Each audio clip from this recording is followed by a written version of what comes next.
প্রকাশ্য সভামঞ্চ থেকে স্থানীয় বিজেপি নেতাদের ঘরছাড়া করার হুঁশিয়ারি দিয়ে বিতর্কে তৃণমূলের ব্লক সভাপতি রেজাউল খাঁ। এমনকি ঝাঁটা পেটা করার মন্তব্যকে কেন্দ্র করে রাজনৈতিক মহলে শোরগোল। রাজনৈতিকভাবে পাল্টা জবাব দেওয়ার হুঁশিয়ারি গেরুয়া শিবিরের।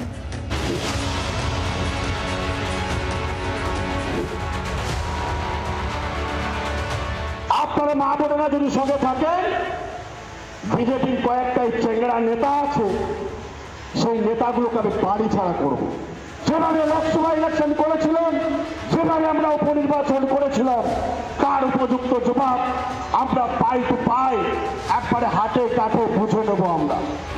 রবিবার সন্ধ্যায় বাঁকুড়ার ইন্দুপুরে মহিলা তৃণমূলের একটি সভায় বক্তব্য রাখতে উঠে এই বিতর্কিত মন্তব্য করেন তৃণমূলের ব্লক সভাপতি রেজাউল খাঁ।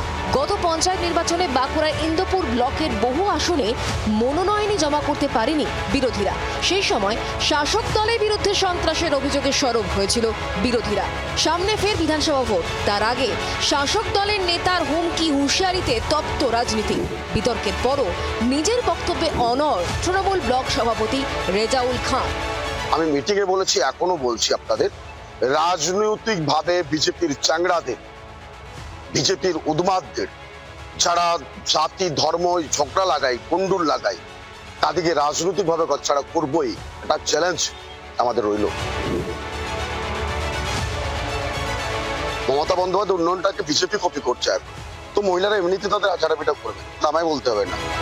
পাল্টা তৃণমূলের ভাষাতেই তৃণমূলকে জবাব দেওয়ার হুঁশিয়ারি দিয়েছে বিজেপি। বিজেপির কোনো চেংড়া বা অসভ্য নেতা নেই এখানে, কারণ শাহজাহান যেভাবে অত্যাচার করেছে, এখানেও যদি কোনো বাবর ঔরঙ্গজেব সেই অত্যাচার করতে শুরু করে বা এই ধরনের কথাবার্তা বলতে চায়, তাহলে আমরা এই জেহাদি তৃণমূলকে আমরা তাদের ভাষাতেই কড়া জবাব দেবো। বছর ঘুরলেই রাজ্যে বিধানসভা নির্বাচন, তার আগে শাসক বিরোধী বাকযুদ্ধে উত্তপ্ত হতে শুরু করেছে রাজ্য রাজনীতি। বাঁকুড়া থেকে মৃত্যুঞ্জয় দাসের রিপোর্ট, জি24 ঘন্টা। বাংলার আওয়াজ, বাঙালির আবেগ, জি24 ঘন্টা।